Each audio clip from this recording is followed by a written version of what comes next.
ներողություն խնդրում, պետք է անդրադառնամ երեք եւ այսօր շարունակվող իրադարձություններին եւ վերջի օր իրադարձություններին եւ շատ ուրախ եմ, որ դատական իշխանության ներկայացուցիչներն այս պահին գտնվում են օրենսդիր մարմնում, որովհետեւ իրական Հայաստանի, պատմական Հայաստանից իրական Հայաստանի անցման այս բարդ ժամանակաշրջանում դատական իշխանությունը օրենսդիր եւ գործադիր իշխանությունների հետ հավասարապես կարևորագույն անելիք ունի։ Եվ ուրեմն անդրադառնալով երեկվա իրադարձություններին, սիրելի հայրենակիցներ, այն ինչ տեղի ունեցավ երեկ ծրագրված հարձակում էր Հայաստանի Հանրապետության, պետականության եւ ժողովրդավարության դեմ։ Ամեն բան առավել քան ակնհայտ է։ Խորհրդարանական ընդդիմությունը, որը գրեթե կառավարության հետ հարց ու պատասխաններին կամ նիստերին չի գալիս, պարտաճանաչ կերպով ներկայացել էր երեկ, որպեսի լարեր ներսում իրավիճակը, սուտասան Բագրատը տաքացներ հավաքվածներին եւ տեղի ունենար այն, ինչ տեղի ունեցավ։ Ասենք ընդդիմությունը այն տիպի չի գալիս մեր նիստերին, դուք գիտեք, հարգելի գործընկերներ, սիրելի հայրենակիցներ, որ այն օրը պտտվում է ընդդիմության շարքերում, նստում նկարվում էի, մտքովս անցավ, ասի քվեարկության քարտերը անգամ հավաքեմ, պահեմ,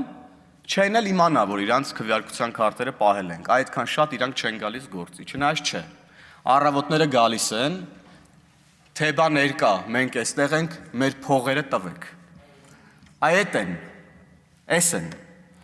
և ուրեմն, երեկ փորձ արվեց իրականացնել, այո, ամբողջովին կիսելով գործընկերներից պարոն Կոնջորյանի դիտարկումը, երեկ փորձ արվեց իրականացնել 2 նոյեմբերի 9-ը, բայց եթե 2020 թվականին մեր ոստիկանները, ուժային կառույցի ծառայողները Երևանից հեռու կյանքի ու մահվան կռիվ էին տալիս մեր անկախության ու ինքնիշխանության համար ու չկարողացան կանխել պետական ինստիտուտների վրա հարձակումները եւ ազգային ժողովի այն ժամանակվա նախագահ Արարատ Միրզոյանի վրա մահափորձը,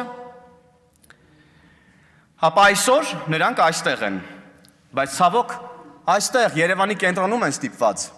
պաշտպանել Հայաստանի Հանրապետության պետականությունն ու ինքնիշխանությունը արդեն ներքին թշնամուց, ինչի համար շնորհակալություն եմ հայտնում եւ բարի ծառայություն եմ մաղթում Հայաստանի Հանրապետության պետական եւ հասարակական կարգի պահապաններին։ Ընդդիմությունը եկել է եւ երեկվանից էլի նույն երգն է երգում, թե բա կառավարության ծրագիրը չի կատարվել, Լեռնային Ղարաբաղին վերաբերելի հատվածը այլևս իրագործելի չէ, հաբա անիրագործելի պետք է լինի, քանի անգամ մենք պետք է այս ամբիոնից արձանագրենք, այս դավաճանական խմբակը ուղիղ կերպով պալատական հեղաշրջում է արել Լեռնային Ղարաբաղում եւ լուծարել Լեռնային Ղարաբաղը վերջնականապես փակելով Լեռնային Ղարաբաղի հայ ժողովրդի իր հողում ապրելու վերջին պատմական հնարավորությունը։ Ահա, թե ովքեր են այս մարդիկ։ Եվ ահա առավել եւս այս ամեն ինչից հետո այս մարդիկ բացարձակ որևէ բարոյական իրավունք չունեն Լեռնային Ղարաբաղի մասին խոսելու։ Եվ հիմա փորձում են կաթողիկոս Քոչարյան տանդեմի ղեկավարությամբ եկեղեցին եւ կրոնը պղծող իբր հոգեվորականներով նույնը անել Հայաստանի հետ։ Դրա համար, ինչպես արդեն նշել ենք, հանդիպում էին Լեռնային Ղարաբաղի նախկին իշխանությունների հետ, փորձի փոխանակում էին անում, թե ինչպես լուծարել Հայաստանի Հանրապետությունը։ Բա երեկվա մարտակոչերը գոռում էին առաջ, ասենք քիչ էր մնում ձիերով ու հարբած փղերով գային արդեն։ Այն Բագրատն էլ վազում է ոստիկանների վրա, քաշքշում է ոստիկաններին, հոգևորականի սքեմով, չնայած, ասում են, որ սառեցնելուց հետո դա այլևս սքեմ չի կարող կոչվել, բոլորովին այլ զգեստ է, ունեց է վազում ոստիկանների վրա, իրան դրել է լրիվ Բեթմենի տեղը Բագրատը, նայի շատ չոգևորվես, բարձր տեղից ընկնես Բագրատ։ Հիմա էլ եկել են ասում են, թե դա ստախոս Բագրատը թող դառնա մեր ժամանակավոր կառավարության ժամանակավոր ուրեմն վարչապետը։ Ասում են ուղիղ տեքստով, եկեք ոչ սահմանադրական ճանապարհով ստեղծենք ժողովրդի լեգիտիմությունը չունեցող մարմին, որ իշխանությունը անցնցում Ազգային ժողովի հարգելի փոխնախագահներ, կառավարության հարգելի անդամներ, ազգային ժողովի հարգելի պատգամավորներ, սիրելի աշակերտներ, հարգելի ներկաներ, սիրելի ժողովուրդ, երրորդ օրն է արդեն մենք քննարկում ենք կառավարության 2021-2026 թվականների ծրագրի կատարման ընթացքի եւ արդյունքների մասին 2025 թվականի զեկույցը եւ քննարկման արդյունքներում եւ քննարկումը ծավալվեց